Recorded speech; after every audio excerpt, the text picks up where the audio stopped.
Transcription. Bienvenue à nouveau dans Horizon avec moi. Il s'agit d'un podcast quotidien traitant des sujets macroéconomiques du Bitcoin et des grands changements de pouvoir qui transforment notre monde. Bonjour à tous, nous sommes le jeudi 25 avril et aujourd'hui nous parlerons de l'arrestation de Samurai. Mais avant d'aborder ce sujet, je voudrais souligner une actualité majeure qui a suscité de nombreux débats hier. Le gouvernement américain a lancé une nouvelle offensive contre les mixeurs de crypto-monnaies en arrêtant les fondateurs de Samurai Wallet, Con Rodriguez et William Lonan Hill. Ils sont accusés de conspiration en vue de blanchir de l'argent et de gestion illégale d'une entreprise de transfert d'argent. Les peines encourues pour ces charges sont respectivement de 20 ans et 5 ans de prison. Le département américain de la justice, DOJ, allègue que Samurai a réalisé plus de 2 milliards de dollars de transactions illégales et a facilité plus de 100 millions de dollars de transactions de blanchiment d'argent provenant de marchés du dark web et de piratage de crypto-monnaies. Les serveurs et le domaine web de Samurai ont été saisis avec l'aide des forces de l'ordre en Islande, où se trouvait physiquement le serveur. Google a également reçu l'ordre de retirer le portefeuille de leur App Store. James Smith, directeur adjoint du FBI, a déclaré que Samurai fournissait un refuge virtuel pour l'échange clandestin de fonds illégaux. Thomas Fuso, agent spécial de l'IRS, a déclaré que Samurai Wallet a maintenant cessé ses activités. Pour donner un peu de contexte, Samurai était un portefeuille uniquement Bitcoin, avec plusieurs fonctions de confidentialité, y compris le protocole natif CoinJoin. De plus, le portefeuille Samurai permettait aux utilisateurs de programmer plusieurs paiements consécutifs vers Fresh Wallet, créant ainsi une plus grande distance sur la chaîne par rapport aux transactions douteuses. Cet outil était destiné aux utilisateurs avancés et leur offrait une gamme d'outils de confidentialité puissants de manière relativement non restreinte. Pour donner une idée de l'échelle de l'application, elle a été téléchargée plus de 100 000 fois. Il y a actuellement plus de 10 000 bitcoins dans le whirlpool de Samurai, d'une valeur d'environ 700 millions de dollars. Les 2 milliards de dollars de transactions illicites évoquées par le DOJ semblent inclure l'ensemble du volume qui a transité par le portefeuille de tous les utilisateurs. Par conséquent, toutes les transactions étaient illicites, Samurai n'ayant pas de licence pour le transfert d'argent. Les mixeurs de crypto-monnaies existent sur un spectre qui va de ceux qui prennent des mesures pour minimiser leur utilisation illégale à ceux qui adoptent une approche plus libre. Les autorités affirment que Samurai n'a pas seulement accepté une utilisation illicite, mais l'a activement courtisée. L'acte d'accusation cite un message privé de Hill dans lequel il déclarait « Chez Samurai, nous sommes entièrement concentrés sur la résistance à la censure et l'économie circulaire noire-grise. Cela implique une adoption de masse imprévisible, bien que les marchés noirs-gris aient déjà commencé à se développer pendant Co et continueront à le faire après Co. » Il y avait aussi un certain nombre de déclarations publiques dans ce sens. L'an dernier, l'équipe de Samurai a également fait l'objet de controverses au sein de la communauté cryptographique. Il y a eu une vive dispute publique entre Samurai et le rival Wasabi, un autre portefeuille de confidentialité des bitcoins. La controverse a commencé lorsque Wasabi a annoncé qu'il mettrait sur liste noire certaines transactions pour des raisons légales et réglementaires. L'argument public a rapidement dévié vers la mise au point de déficiences techniques dans la manière dont chaque service a choisi d'implémenter les outils de confidentialité. Finalement, cela a dégénéré en des partisans de chaque projet, suggérant que l'autre était un piège fédéral qui, à théorie du DOJ sur la façon dont Samurai était un transmetteur d'argent et que les tribunaux finissent par se ranger du côté du DOJ, alors toute l'industrie de la crypto, en particulier les applications sur la chaîne, est en grande difficulté. En termes d'implication, je pense que nous devons revenir aux années 1990. Pendant cette décennie, il y a eu une tentative de criminaliser le cryptage des communications, notamment une technologie appelée PGP. Après plusieurs longues années, les cypherpunks ont gagné cette guerre lorsque, en 1996, les experts en cryptographie n'étaient plus considérés de la même manière que les munitions. La version crypto de cette guerre bouillait en arrière-plan, mais a vraiment commencé de manière spectaculaire lorsque Tornado Cash a été ajouté à la liste des sanctions en octobre 2022.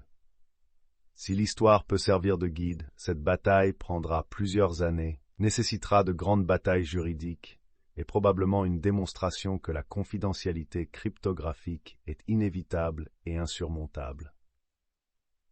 En parlant de la manière dont cette guerre se déroule, Dystopia Breaker a commenté « Le jeu consiste à trouver les défendeurs les moins sympathiques afin de fixer des précédents qui élargissent le pouvoir. » Au niveau de l'objet, oui, Samurai était mauvais dans un certain sens, mais au niveau du méta, nous devrions être prudents et reconnaître que l'incitation est de fixer des précédents pour interdire la confidentialité sur la chaîne.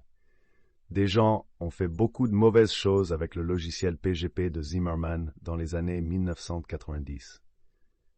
Ce qui est certain, c'est qu'il y a clairement un schéma ici qui ne concerne pas seulement quelques mauvais acteurs. Je suis d'accord avec l'évaluation que cette équipe a fait une cible particulièrement juteuse en fonction de décisions très spécifiques qu'ils ont prises, et que ce sont probablement des décisions que nous voulons éviter en tant qu'industrie pour ne pas donner une cible aussi facile. Et pourtant, en même temps, je pense aussi que le schéma est incontestable. Le droit à la vie privée n'est jamais une guerre qui est gagnée, c'est simplement une série infinie de batailles qui, si elles vont dans la bonne direction, nous achètent un peu plus de temps pour nous préparer à la prochaine. Eh bien, la bataille est là une fois de plus, et comme l'a dit Troy Cross du Bitcoin Policy Institute, on dirait que nous sommes en guerre maintenant. Il est temps de se battre. Grand merci à mon sponsor pour l'émission d'aujourd'hui. Consultez le Ledger Bitcoin Orange Nano. 5% des ventes iront au soutien du développement du Bitcoin. Jusqu'à la prochaine fois, soyez en sécurité et prenez soin de vous. Paix ne devait pas être considéré comme fiable. Alors comment la communauté Bitcoin et crypto plus large réagit-elle à cette nouvelle? Commençons peut-être par l'opinion la plus répandue. La confidentialité financière est normale et doit être défendue. Lawrence Day, le développeur du protocole Wildcat, a écrit « La possibilité de cacher où se déplacent vos fonds n'est pas une fonctionnalité conçue pour permettre aux gens de blanchir le produit de leurs crimes. C'est une chose parfaitement raisonnable à utiliser sur un ledger permanent et public. » Samurai apparaît ici comme des héros imparfaits, car ils ont vraiment agité un drapeau rouge devant un taureau avec leur poste, mais c'est du vieux jeu. Edward Snowden écrit « Le département de la justice a une fois de plus criminalisé les développeurs d'une application qui restaure la confidentialité financière. La façon de résoudre ce problème est de rendre l'argent privé par défaut. La confidentialité ne doit jamais être exceptionnelle, sinon ils en feront un crime. » Alex Gladstein écrit « Une journée monumentalement mauvaise pour la confidentialité sur Internet. Les implications de cela sont si graves, un véritable moment d'avant et d'après. » Un résultat évident de l'augmentation des poursuites contre les outils de confidentialité pourrait être de redoubler d'efforts en matière de décentralisation. Lors du conflit entre Wasabi et Samurai, l'un des principaux reproches formulés était que Samurai avait trop d'éléments centralisés. La manière dont le service fonctionnait suggère que les données de transaction auraient été sur le serveur qui a été saisi en Islande. Au-delà de cela, l'équipe était publique et fonctionnait à travers une structure d'entreprise régulière. Ce cas devient alors un exemple de la décentralisation qui n'a aucune importance jusqu'à ce qu'elle devienne la seule chose qui compte. Mais pour certains, cette affaire est le dernier signe que les droits constitutionnels ne survivront pas à l'ère numérique. Crypto Advocate Rare Styles Grant a écrit « Le langage dans l'acte d'accusation de Samurai est un indicateur si clair que le DOJ n'a aucune intention de respecter le premier et le quatrième amendement.